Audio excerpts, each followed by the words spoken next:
Back to my YouTube channel chemistry hub. तो last lecture में हमने melting point and enthalpy of atomization discuss किया। तो इस लेक्चर में हमने उनसे रिलेटेड कुछ सीबीएसई के क्वेश्चन जो लास्ट ईयर आए उनको डिस्कस करेंगे। तो फर्स्ट क्वेश्चन जैसे हमारा इसमें है कि why do enthalpies of atomization of transition metals are quite high. इस तरह से आपको क्वेश्चन फ्रेम होके आते हैं। तो आई थिंक इसका आंसर आपको क्लियर हो ही गया लास्ट वीडियो में कि बेसिकली आपको पता है कि उनकी एंथैल्पी ऑफ एटमाइजेशन क्यों हाई होती है, due to the strong metallic bonding. एक तो उनमें मेटालिक बॉन्डिंग जो वो काफ़ी स्ट्रॉन्ग होती है due to the presence of unpaired electron, और दूसरा उसमें एडिशनल कोवेलेंट बॉन्डिंग भी होती है। जो इसमें इलेक्ट्रॉन्स होते हैं डी ऑर्बिटल के अनपेयर्ड इलेक्ट्रॉन्स होते हैं, जब वो हायर ऑक्सीडेशन स्टेट में ज़्यादा इलेक्ट्रॉन पार्टिसिपेट करते हैं बॉन्ड फॉर्मेशन में तो वो कोवेलेंट बॉन्डिंग फॉर्म करते हैं। तो दो तरह की बॉन्डिंग इसमें बनती है, एक तो मेटल मेटल बॉन्ड आपस में बनती है नॉर्मल, दूसरी उनमें बॉन्डिंग बनती है एडिशनल कोवेलेंट बॉन्ड। वो कोवेलेंट बॉन्ड भी बनाते हैं, that is due to the sharing of electron. तो ये दो टाइप की जो बॉन्डिंग बनती है, तो इसके कारण उनकी जो एंथैल्पीज है एटमाइजेशन की काफ़ी हाई हो जाती हैं, क्योंकि जितनी ज़्यादा बॉन्ड स्ट्रॉन्ग होगी उतनी ज़्यादा उनको तोड़ने के लिए आपको हीट एनर्जी प्रोवाइड करनी पड़ेगी। तो फर्स्ट क्वेश्चन हमारा क्या है कि why do enthalpies of atomization of transition metals are quite high. वो हाई क्यों होती है? तो इसका रीज़न आपको समझ आ ही गया, तो आप लिख सकते हो कि it is due to the so now you can note down the answer of the first question। the first question जैसे हमने डिस्कस कर ही लिया था पेपर में। अगर आपको 1 मार्क्स में ऐसे क्वेश्चंस आते हैं, कई बार 3 मार्क्स का क्वेश्चन होता है, उसके 3 सब पार्ट्स होते हैं, ठीक है। तो 1 मार्क्स ही, तो 1 मार्क्स में आपने ज़्यादा कोई पैराग्राफ नहीं देना होता, 2-2 लाइनें ही लिखनी होती हैं। तो इसमें आपने मेन पॉइंट ही मेंशन करना है कि जैसे क्वेश्चन आपका यहाँ से कि enthalpy of atomization of transition metals are very high, तो इसके आंसर में मेंशन करूँ it is due to the strong metallic bonding and additional covalent bonding. एक तो उनमें मेटालिक बॉन्ड स्ट्रॉन्ग होती है due to the unpaired electron, और साथ में वो कोवेलेंट बॉन्डिंग भी फॉर्म करते हैं। और जो मेटालिक बॉन्ड है that is due to the their small size, क्योंकि जो होती है that is due to the smaller size, क्योंकि न्यूक्लियस अच्छे से टाइटली इलेक्ट्रॉन्स को होल्ड करके रखता है, और जो इनका साइज वो थोड़ा स्मॉल होता है ट्रांजिशन मेटल्स का। और सेकंड जो रीजन है that is due to the covalent bonding, उनमें कोवेलेंट बॉन्डिंग भी फॉर्म करते हैं। कोवेलेंट बॉन्डिंग का मीनिंग होता है जब the bonding that is form due to the sharing of electron. ये सारे इलेक्ट्रॉन जो डी ऑर्बिटल वो सारे वो लीज नहीं कर देते, लूज नहीं करते, उनको शेयर करके रखते हैं और आपस में बॉन्ड फॉर्म करते हैं। तो दो तरह की बॉन्डिंग है, एक मेटालिक बॉन्डिंग है, और जो सेकंड टाइप की bonding that is a covalent bonding, जो उनमें किस में होती है डी ऑर्बिटल्स में होती है। जैसे इस तरह से there are 2 bonding, one is a metallic bonding, second is a covalent bonding, that is because of the d overlapping. जो डी ऑर्बिटल है वो आपस में ओवरलैप करके बॉन्डिंग फॉर्म करते हैं, तो इसी कारण जो बॉन्डिंग ज़्यादा स्ट्रॉन्ग हो जाती है और उनको एंथैल्पी ऑफ एटमाइजेशन भी बढ़ जाती है।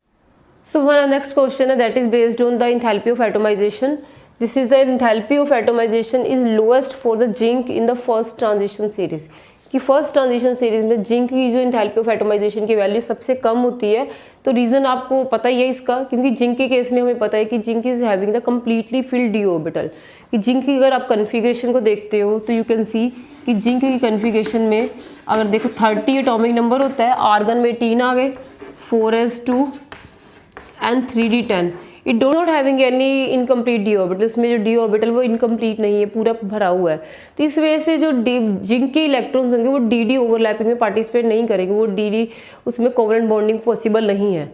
सो अगर जिंक में देखा जाए तो क्योंकि उसमें डी ऑर्बिटल कम्प्लीटली फिल्ड है, इट मीन्स कि डी ऑर्बिटल की इलेक्ट्रॉन्स बॉन्ड फॉर्मेशन में पार्टिसिपेट नहीं करेंगे। तो नॉर्मली जो इलेक्ट्रो ट्रांजिशन एलिमेंट्स में डी ओवरलैपिंग से कोवेलेंट बॉन्डिंग होती है वो जिंक के केस में नहीं होती। बट अगर बाकी आप एलिमेंट्स में देखो, स्कैंडियम, टाइटेनियम, वनेडियम, क्रोमियम, जो बाकी एलिमेंट्स हैं उनमें क्या है कि सभी में डी ऑर्बिटल जो वो इनकम्प्लीट है, उनमें डी ऑर्बिटल में इलेक्ट्रॉन्स पड़े हुए हैं जो अनपेयर्ड है, और वो डी ओवरलैपिंग करके कोवेलेंट बॉन्डिंग भी बनाते हैं। इसके साथ साथ वो क्या करते हैं, उनमें मेटालिक बॉन्ड भी होती है, 2 तरह की बॉन्डिंग होती है, इसलिए उनमें एंथैल्पी ऑफ एटमाइजेशन ज़्यादा होती है।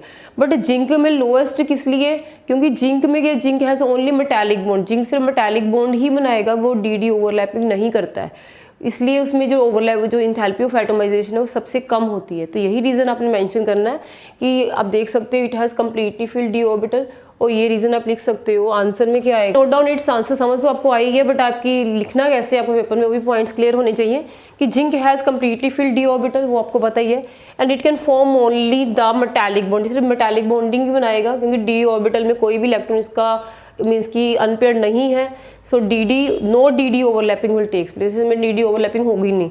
तो but in case of other element, बाकी एलिमेंट्स में जैसे हमने डिस्कस किया था in the first transition series, both the metallic, उनमें मेटालिक बॉन्डिंग भी होती है, उसके साथ कोवलेंट बॉन्डिंग भी होती है, इसमें डबल डबल बॉन्डिंग, दो टाइप की बॉन्डिंग प्रेजेंट है, इसलिए उनमें बॉन्डिंग स्ट्रॉन्ग है, उनकी इंथैल्पी हाई होगी। और इसमें जिंक की जो enthalpy of atomisation that is lowest, वो सबसे कम है। यही रीजन आपने समझना है। आपको बाकी एलिमेंट्स का भी पूछ सकते हैं कि why the other elements of the zinc means की first transition series are having the high enthalpy of atomisation. Reason यही है, they form two type of bonding, metallic and the covalent bonding, that is due to the d overlapping. इन्हीं reason के basis पे आपने इसको justify करना है। I think ये क्वेश्चन आपको क्लियर हो गया होगा। इससे आ सकता है, सिंपल से क्वेश्चन है कि why do zinc, cadmium and mercury are soft and have low melting point. ये सॉफ्ट क्यों होते हैं, लो मेल्टिंग पॉइंट क्यों होता है? आई थिंक रीजन आपको पता ही होगा कि जैसे हमने देखा है कि zinc, cadmium and mercury, zinc के केस में अगर तुम लोग देखो कि इसकी कन्फिगरेशन जैसे अभी हमने डिस्कस की है कि this is having the argon में 18 है, then 3d10 and 4s2। You can see कि it is having the fully filled d orbital. D orbital इसका कंप्लीटली फिल्ड होता है। इन द सेम अगर कैडमियम में देखो, कैडमियम का एटॉमिक नंबर 48 होता है। 48 के हिसाब से इसमें क्रिप्टन की कन्फिग्रेशन आएगी, krypton, then 4d10 and 5s2। इस केस में भी क्या है कि it is having the completely filled d orbital. And next अगर मरकरी का केस देखो, मरकरी की एटॉमिक नंबर 80 होता है। अगर आप इसमें देखो जीनोन, नोबल गैस को जीनोन का यूज़ करते हो, देन क्योंकि ये हैवियर एलिमेंट इसमें 4f भी इन्वॉल्व हो जाता है। 4f जो f ऑर्बिटल होता है हमेशा n-2 का लेते हैं, इसलिए अगर इसकी लास्ट शेल हमारे पास 6th आ रही है, 6s2 आ रहा है, तो f कौन सा होगा, n क्या होगा 6 और n-2 क्या हो गया 6 - 2 4, इसलिए 4f 14 एंड 5d10। तो अगर आप मरकरी की कन्फिग्रेशन देखते हो तो इसमें इन तीनों में एक चीज़ नोटिस करने वाली है कि they are having the fully filled d orbital. इन सभी में जो डी ऑर्बिटल वो फुली फिल्ड है। They are not having the unpaired electron for the bond formation. उनमें बॉन्ड फॉर्मेशन के लिए मेटालिक बॉन्ड फॉर्मेशन जो करेंगे, अनपेड इलेक्ट्रॉन ही अवेलेबल नहीं है। Due to the absence of unpaired electron for the bonding they are soft and they are having the low melting. बस यही reason आना है कि they are having the fully filled d orbital, that is why they are having no unpaired electron, they don't form the bonding। Reason clear हो गया होगा। you can also write down these points इसके answer में कि zinc, cadmium और mercury do not have unpaired electron for the metallic bonding। ठीक है, कोई unpaired electron नहीं होते, that is clear from this configuration। so they are soft and having the low melting point, इसका melting point low होता है। सो I think यहाँ तक आपको क्लियर हो गया। Next question that is based on enthalpy of atomisation. जैसे कई बार आपको 3D we are having the 4 transition series, इनके आपस में कंपैरिजन के क्वेश्चंस ही आते हैं। Suppose they are asking you कि why do the metals of second 4D and the third 5D transition series they have the greater enthalpies of atomisation. उनकी जो इंथैल्पी ऑफ एटोमाइजेशन होती है that is greater than that of the first one. कि first transition series जो हमारे पास 3D series है, this 3D first है, देन आपको तो 4D है, देन हमारे पास 5D है। क्वेश्चन ये है कि 4D and 5D transition series की जो इंथैल्पी ऑफ एटोमाइजेशन होती है 3D से ज़्यादा होती है। नो डाउट अगर किसी की इंथैल्पी ऑफ एटोमाइजेशन ज़्यादा, इट मीन्स कि वहाँ पे बॉन्डिंग ज़्यादा स्ट्रॉन्ग, रीज़न तो यही बन के आ रहा है ना। अगर वो ज़्यादा स्ट्रॉन्ग बॉन्डिंग बनाएंगे तो उनको तोड़ने के लिए ज़्यादा एनर्जी देनी पड़ेगी।